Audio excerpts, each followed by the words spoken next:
Alors dans cette partie, je vais vous présenter 50 raccourcis clavier qui selon moi sont indispensables pour Photoshop.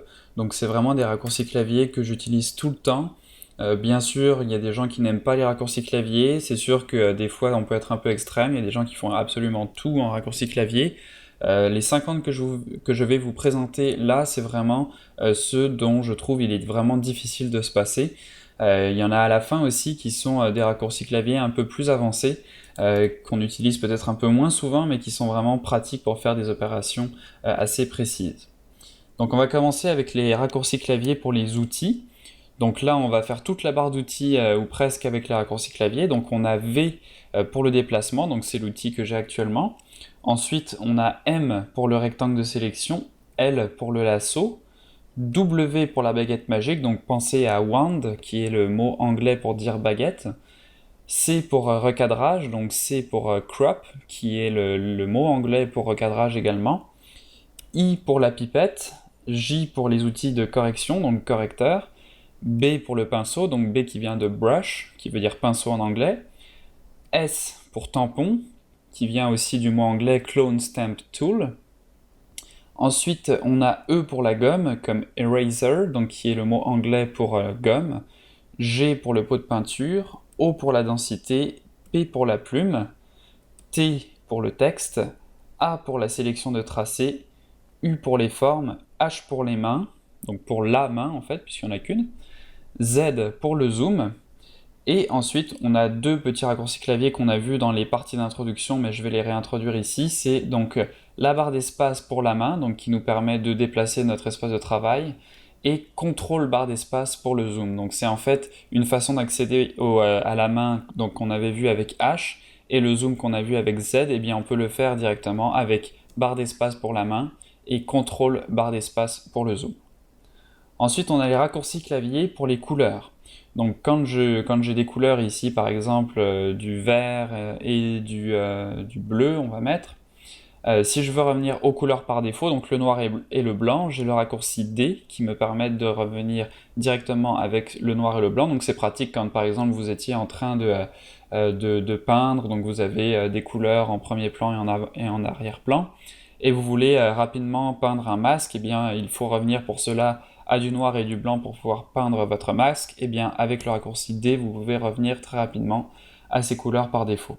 Ensuite on a X, donc là encore très pratique quand vous peignez des masques pour inverser la couleur d'avant-plan et d'arrière-plan. Ensuite, on a Alt Delete, Alt supprimer, ça dépend de votre clavier. Moi, c'est un clavier nord-américain, donc c'est marqué Delete. Je pense que sur les claviers français, c'est supprimer. Donc Alt supprimer pour remplir un calque avec la couleur d'avant-plan. Donc là, je sélectionne un calque.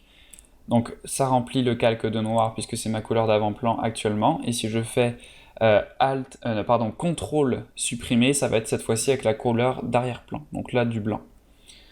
Ensuite, on a CTRL A pour tout sélectionner. Donc là, dans la partie raccourci de sélection, CTRL A pour tout sélectionner, CTRL D pour tout désélectionner, CTRL SHIFT I si je veux intervertir une sélection. Donc par exemple, si je fais une sélection ici et que je fais CTRL SHIFT I, ça va intervertir ma sélection. CTRL H pour masquer une sélection. Donc si par exemple je sélectionne un endroit de mon canevas ici et que je fais CTRL H, vous voyez les pointillés ont disparu mais ma sélection est encore là. La preuve, si je prends mon outil pinceau et que j'essaie de dessiner en dehors de la sélection, vous voyez que ça ne marche pas, et dès que je m'approche de la sélection, vous voyez que ça marche. Donc CTRL H pour afficher ou masquer la sélection. Donc c'est un raccourci qui est très pratique, mais il faut faire attention des fois. Comme je vous dis, ça m'arrive de cacher ma sélection et après de prendre un pinceau et d'essayer de peindre et de ne pas comprendre ce qui se passe. Donc là, je passe une minute à essayer toutes les options et je me rends compte que finalement j'ai une sélection, pardon, mais qu'elle est cachée. Donc CTRL H, un petit raccourci pratique, mais des fois un peu sournois.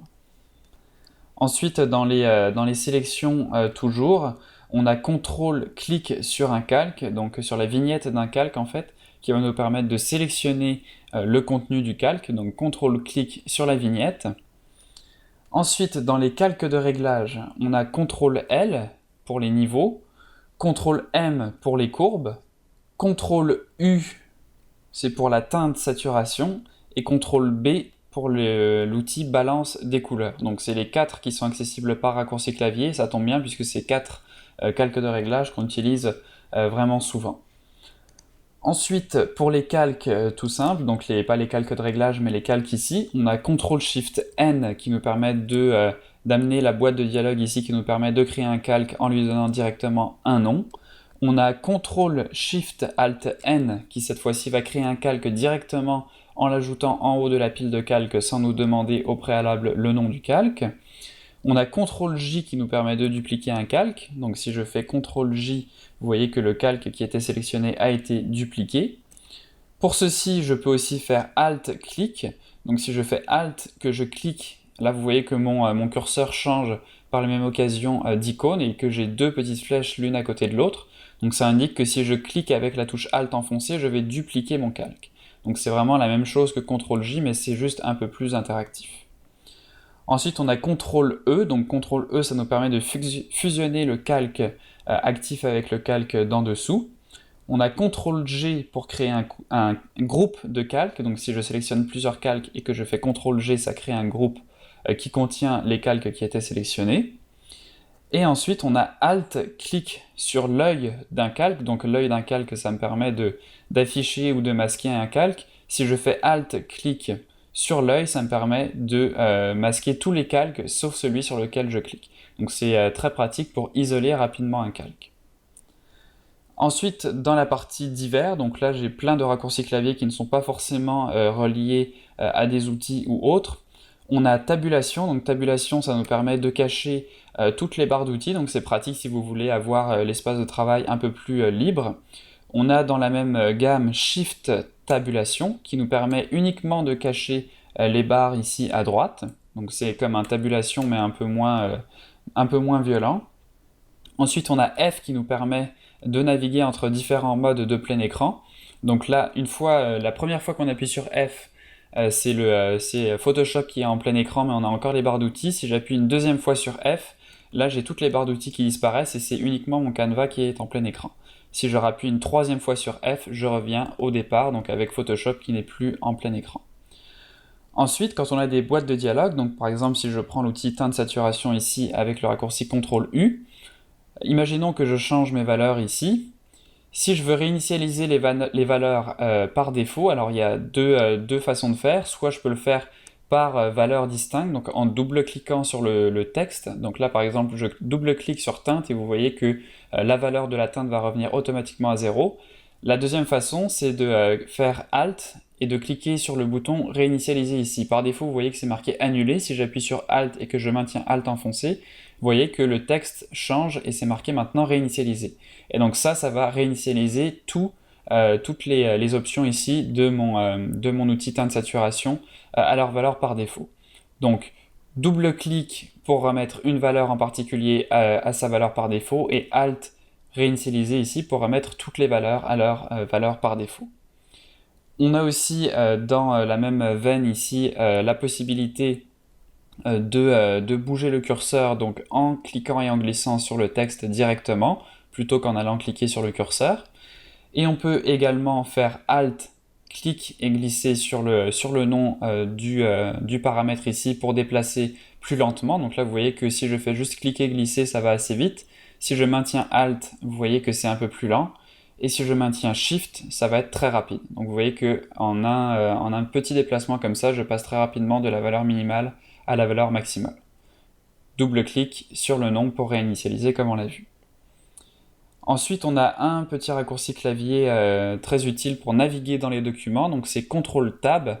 Donc vous voyez que là j'ai 3 documents d'ouvert et avec CTRL-Tab et CTRL-Shift-Tab, je vais pouvoir naviguer dans mes documents. Donc CTRL-Tab pour aller de gauche à droite et CTRL-Shift-Tab pour aller de droite à gauche. Donc on est rendu au 49e raccourci clavier. Le dernier raccourci clavier qui est un peu pas forcément celui auquel vous vous attendiez, qui est un raccourci clavier en fait qui marche dans normalement tous les logiciels, je tiens quand même à le souligner, c'est F1. Alors F1, vous le savez sûrement, c'est pour afficher l'aide de Photoshop. Donc je tiens à le souligner puisque souvent on a tendance à ne pas lire l'aide, mais vous allez remarquer assez rapidement que l'aide d'un logiciel en fait c'est presque le meilleur tutoriel que vous pouvez avoir. Donc là, je sous-vends un peu mon tutoriel, je vous conseille quand même de regarder mon tutoriel au complet, mais il y a quand même énormément d'informations, donc c'est peut-être des fois trop, c'est pour ça que c'est bien d'avoir des tutoriels comme le mien qui permettent d'avoir juste les informations pertinentes des fois. Là, vous allez vraiment, par contre, dans l'aide de Photoshop, retrouver toutes les réponses à vos questions que vous pourriez avoir sur des éléments très précis. Donc l'aide de Photoshop avec le raccourci clavier F1 comme dans tous les autres logiciels. Donc voilà pour ces 50 raccourcis clavier, alors habituez-vous à les maîtriser, de toute façon vous inquiétez pas, vous n'avez pas besoin de les apprendre par cœur, ça va venir au fur et à mesure. Vous allez vous rendre compte rapidement des opérations que vous répétez très souvent, et tout naturellement vous allez vous habituer au raccourci clavier pour effectuer ces actions, pour maximiser votre temps et aller plus rapidement. Donc voilà pour cette partie sur les 50 raccourcis clavier essentiels selon moi dans Photoshop.